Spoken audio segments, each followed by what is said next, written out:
Welcome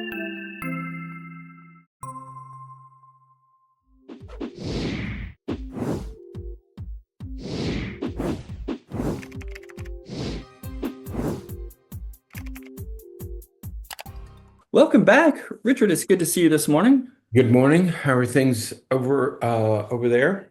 We are doing well over here on this side of the office, and I'm glad It's, that you're it's doing well on that like side of the you're office, yeah, it's like you're in the UK or something. How are things over there? right? No, on the other side of the office. Yeah. No, going well. Mid-April, right? It's mid-April, and it feels like it because it's not only tax season, but it's getting close to the end of the school year, and everybody seems like they're going crazy. Yeah. Uh, so we, Oh, yes, that's right. We now have to barrel through the end of the school year, get everything cleaned up. Also, the temperature is rising here in the Mhm. southeast. Yeah. So So today we have, I'm all kinds sorry. of things happening, all kinds of things changing. And we are we're chit-chatting a little bit here because I think we're both very interested in this topic that we're going to talk about today, but also a little bit hesitant because anytime something like this comes up, we always preface it with we don't usually talk about politics. Um, but we are going to sort of somewhat gingerly tiptoe into talking about some of it because of the way that it's affecting people. And Richard, you and I have talked many times in the hallways and in our office and stuff about what seems to be happening to people right now in the current political climate because things are so and it's so our talk isn't necessarily about politics per se, but it's about the effects that politics are having on people because we are seeing relationships, marriages, friendships, families falling apart because of politics right now. And it is really concerning to us Right. because of people we As work with. we, that's right. And that's been my concern is that over the past couple of months, we're 4 months in, three and a half months into this new administration, and people continue to come in distressed, anxious, stressed. Um, and there is this interplay between what's going on in Washington, D.C. right now and people's mental health. So this has now become, for us, a mental health issue. So we're not really taking one side or the other of that political debate or what's going on politically, but all we're saying is the political climate that we're in right now is creating stress on relationships, on individuals. Depending on how passionate you are about such things, there are people who are, and I'm reluctant to even say this, but there are people coming in talking about self-harm Right. because they're so involved, they're so wrapped up, they're so concerned that it's reaching the level of I'm considering self-harm. Right. And Um, what's interesting is that there was this increase in such these types of things just right, prior to the election, leading up to November of last year. right, There was even after the election, it seemed like there was this a bit of a lull. Like everything was it was almost like the quiet before the storm. Through the rest of November and December, just some rumblings and stuff.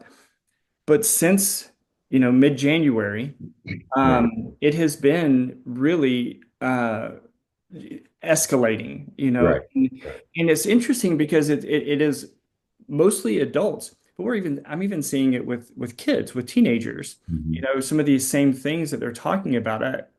Kids that come in and talk that have never talked about politics or anything Right, like that are coming in, angry and afraid and frustrated, and it's a whole new set of things that we're dealing with. right. That's correct. And so it's created our concern. The topic of concern today is stress, managing political stress. And when it comes to stress, and we've talked about stress many times on these podcasts, stress is simply the term we use to describe our body's response to the challenges in our environment. Okay. And it typically manifests as either physical or emotional tension. And it's triggered by these various events that are occurring around us. Now, the thing to remember about stress is that our brain doesn't care what the source of it is. Right. It doesn't matter whether it's hunger, fatigue, or politics. If you create tension, if you create chaos, you're going to create stress. Okay. And stress triggers the fight or flight response. And so and it doesn't matter what the source of the stress is. Right. But since the election, our country and now the whole world has been thrown into chaos. I mean, the world order is upended. Countries where we were allies with are turned into enemies. People are being arrested and deported. That's very traumatic for people. People are afraid to speak out. You know, you and I have talked about this many times that we have to be very careful because in this political climate, if you say too much in Mm. too public a sphere, you're going to attract attention to yourself that you may not want. Right. That I've never had that feeling before. I've been around a long time and I've been through a lot of administrations, Democratic, Republican, independents. People are afraid to speak. Well, And and if I'm not mistaken, it was about a year and a half or so ago, maybe 2 years ago, that that here in our state, the governor, even from his office, came an announcement that if anybody speaks ill of the governor or any of his policies or anything, that they could be that the government could come after them. That there right, could be some prosecution just for speaking your mind and sharing your opinion about some decisions that are made. And that it does make for a very different world to live in.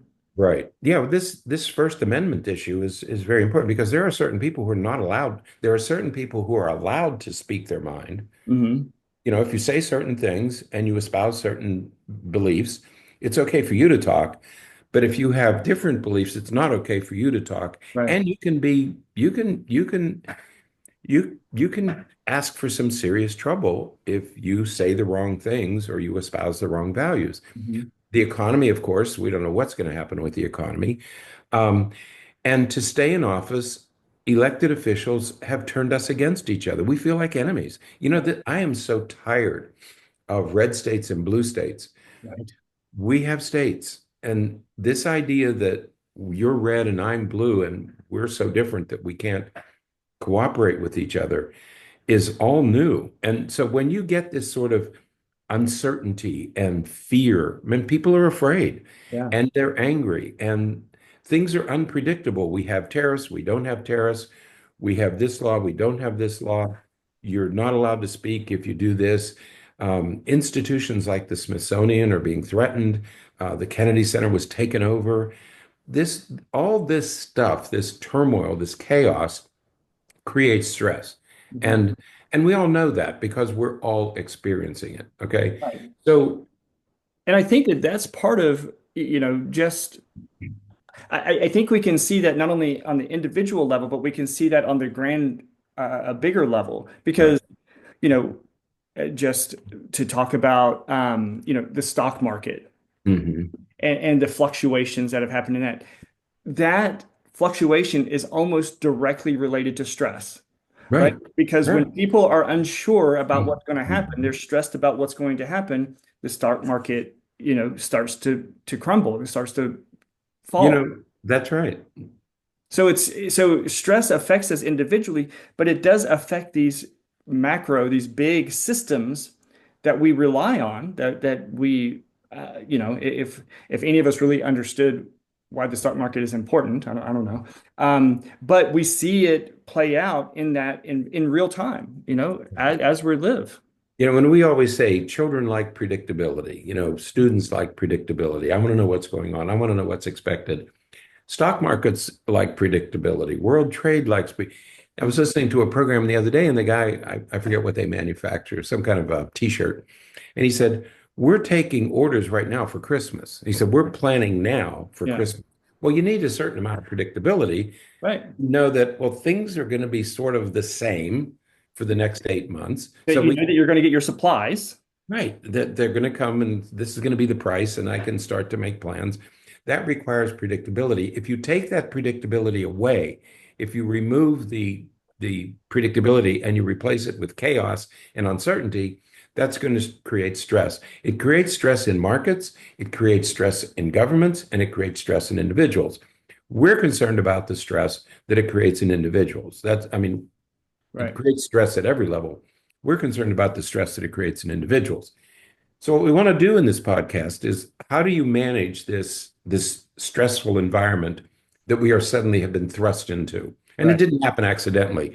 This is not the World Trade Center. This is not the stock market crash of '08. This is not the pandemic. This chaos is being created purposely, and it has everybody on edge right now. Hmm.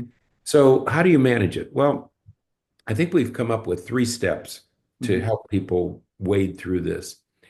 Number one is to separate the macro from the micro. Now, what do we mean by macro and micro?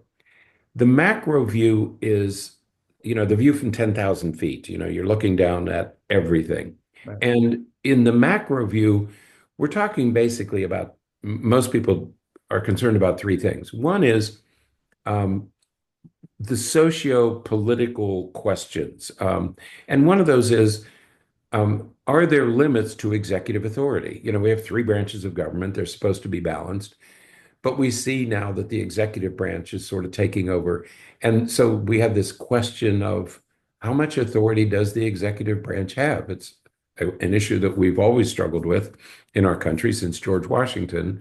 And so that's one question. Second question is our constitutional questions. Right. We have a Bill of Rights. We have 10 amendments. The Bill of Rights is the first 10 amendments.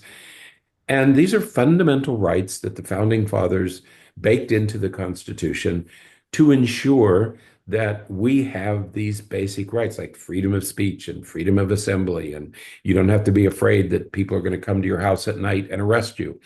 There are laws that we follow. And then the third thing is, what is our country's narrative? What is America? What does it stand for? Is America for everybody, or is it just for some people? Well, and I think that last one is really the one that leads to the micro view sometimes because Exactly. when you think about the nation's narrative, what we're talking about is who are we? When you say I'm an American, what does that mean? And it has traditionally, for most of us, it has meant that we recognize that everyone has equal rights. We recognize that everyone has equal opportunities. We recognize that that there have been things in the past that have happened that have been unfortunate for groups of people, Right. and that we are recognizing those things and we are making positive changes to improve those Mhm. circumstances. And but the idea of the country, as you said, that America is for everyone. And I think that one of the places where it's starting to where those questions are really coming up is there are certain things that are now being done that make it to where it doesn't exactly seem that way anymore. That Right. are, for example, and again, this is how these big things, these socio-political, these constitutional questions, and the nation's narrative all then lead to the micro, which is our personal, the street level stuff, Mhm. is, the uh, the SAVE Act just passed, right? The SAVE Act is the act that um, could, according to some people, potentially make it to where married women, if their last name is different than their birth certificate, and they Mhm. don't have a passport, that they may not be able to vote because Right. the last name on their current ID doesn't match their last name on their birth certificate. Mhm. And there are some who believe that that law can be interpreted to suggest that those women can no longer vote. And so now we have a huge, huge population of people who are now feeling as though some of their basic rights are taken away. Right. Right. And so again, that leads us to this micro view of how is it affecting us? What's going on with us personally? Mhm. That on the street level, our emotions, our life, the decisions that we can make, Uh-huh. and that makes it much more personable the way that these big issues, these macro level things, are affecting us on the micro level. Right. In the state of Florida, we have book bans, Right. which I am absolutely opposed to book bans. I'm not, it's not nuanced. I am absolutely opposed. But I'm afraid to say that because I don't want to attract attention to, Right. so I'm very careful about what I say. And then you get identified with, oh, you must be a liberal. Oh, you must be a progressive. Oh, you must be a Democrat.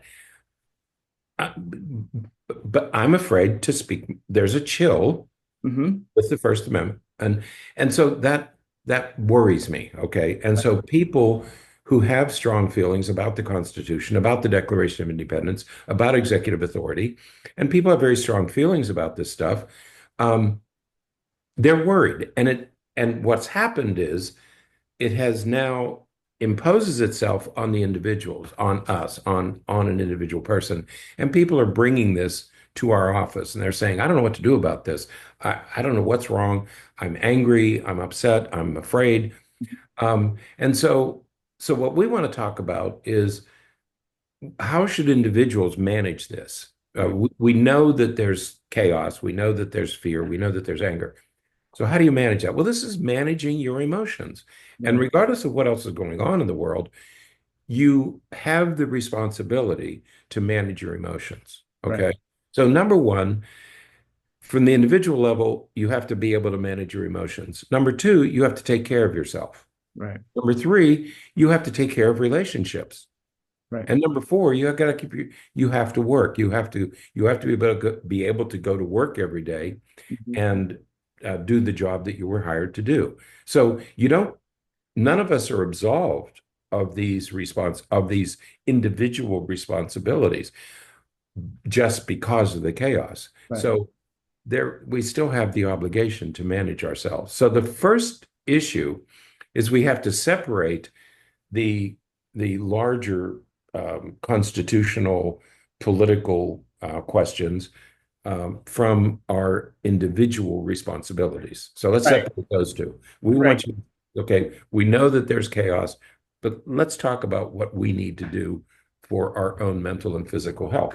Right. Because yeah, that bottom line is, yeah, all that stuff can be going on the micro Right. macro level, but Hmm. you still have to take care of the micro stuff. You still have to take care of yourself. And Right. part of that, which leads to kind of step two, in our three steps here, is that you have to clarify your own thinking. Right. And you said manage your emotions. And part of that is you got to figure out what your emotion is. Are you afraid about what's going to happen? Are you angry? Are Right. you resentful? What are you feeling? What emotion are you feeling so that you can then deal with and address that emotion?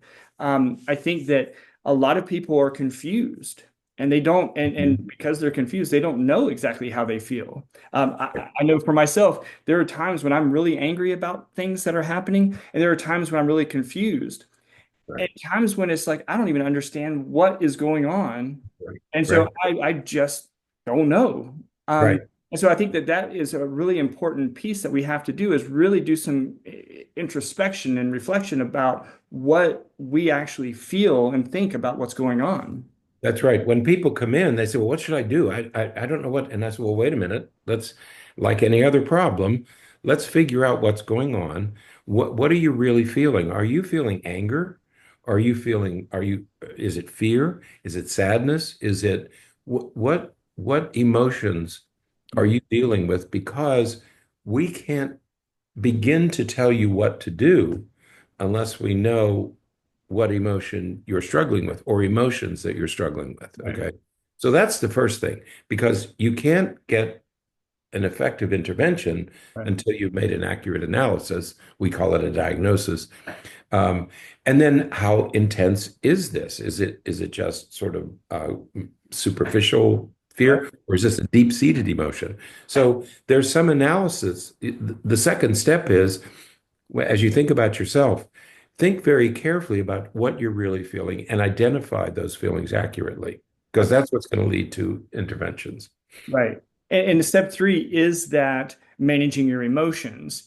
And part of that, I think that you and I were talking the other day when we were sort of anticipating this conversation and this podcast. We were talking the other day about, we do have a scenario where politics have divided us in pretty distinctive ways. There Right. are red and blue, and um, and it feels as though everyone is pressured to be either all red or all blue. Anytime there's something in between, people feel, for whatever reason, feel somewhat uncomfortable with that. And so everybody's going out to these polar ends.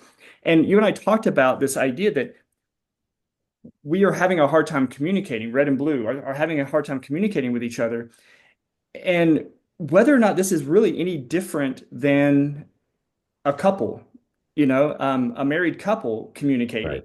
So Right. when you're looking at your emotions, Mhm. part of that may be how you're interacting with other people, how you're communicating with other people. You have a coworker, you have a partner, or you have a relative who Mhm. who feels very different than you feel. Mhm. And so you have these emotions, and you need to be able to communicate about those emotions. Right. And we oftentimes confront it in such a hostile, Mhm. accusatory, confrontational ways Right. that we're not communicating about it effectively. And it's so very different than, if you had an issue that you wanted to talk to your spouse about, you might go into that with love and caring and gentleness and with the idea of we're going to work this out and find a resolution. We don't do that when it comes to these things. We Right. enter Mhm. it with hostility and with an intent to prove them wrong, and as though we're going to change somebody who's blue into red or somebody that's red into blue. Like we're going to do that in a single conversation. It's just like unlikely to happen. So as you're figuring out these emotions, I think one of the things that you have to do with this step three is find a way to communicate about it. You have Right. to be able to talk about it. Mhm. Right. Because I remember long, long ago, a guy I worked with said, "Well, are you in charge of your emotions, or are your emotions in charge of Right. you?" Right. And and despite the chaos, despite the anger, despite the fear, we all have the obligation to make sure that our emotions don't take over. Right. Because when emotions take over, that's when we do stereotyping, for example. Mhm. Okay, that well, if you're a liberal, I cannot associate with you. Right. I because of it. Well, I don't know. I, I'm not your enemy. Right. What, no matter what color, red or blue, we're not enemies. I don't think. I mean, I don't feel like we're enemies. Right. I don't want anything bad to happen to you because you favor this candidate over this candidate. I don't. So when emotions take over, bad decisions are made. And one of those is we stereotype people. We drop people into groups. And once you've identified a group as an enemy, then it's easy to kill them. Right. I mean, that's what propaganda is about. Somebody made the comment, places that burn books can also burn people. Mhm. And that's very true. We've seen it throughout history. Right. And so we have to be very careful that we don't let our emotions control who we are. We have this obligation to maintain emotional control. If your emotions have taken over, if you're losing perspective, if you find yourself being very angry, very frightened, it's probably time to sit down and sort this out with somebody, Mhm. a therapist, a clerical person, a good friend, somebody you really trust. It may be time to sort out these emotions and move toward regaining control of your emotions so that they don't lead you down these paths. Absolutely. And I think that we have also talked about, and people have written recently about, Mhm. you know no one alive today, of course, was alive during the Civil War. Right. And we look back to that time and we think, how is it possible that we could have brothers against brothers on opposite sides? How could we have these situations where we're fighting to the death against people that we love, people who are very close to us. And it very much feels like this is how that type of thing can happen because we're not communicating. And what I think is something important for folks to recognize, back to that step one of separating macro and micro, is Mhm. that so much of that macro we don't have direct control over as individuals. Right. There is nothing that I can do personally right now to change the SAVE Act or to change what you were saying about First Amendment rights. There's nothing that I can do right now personally to do that. Now, I may support it or I may be against it. Hmm. Nothing I can do to change it. And so what benefit is there for me to take a stance on that when I'm having a conversation with someone about it to the point that we're arguing and fighting and get really upset with each other about it? Like what benefit does that have? I appreciate having strong emotions about it, Hmm. but why let those kinds of things that we don't have any direct control over, why let those things divide us so strongly that we are willing to cut someone out of our life and Right. never talk to them again because they support this policy or that policy and I don't. Right. That Right. doesn't make sense. Right. Um, yeah, the emotion, that the serenity prayer, Mhm. and let me know if we can't change something, we shouldn't let it destroy our mental or physical health. I mean, we Right. have that obligation to say, I can't do anything about this, but I do have the obligation that it not wreck my life. Right. That obligation is to ourself, not to other people. That obligation is to ourself. For our own well-being, Right. we Hmm. have to control that stuff. Right. That's right. We have to decide what type of person we want to be. We Mhm. can't let these other things determine how we're going to be, who we're going to be, how we're going to treat. Right. We have to decide that on ourselves. That's right.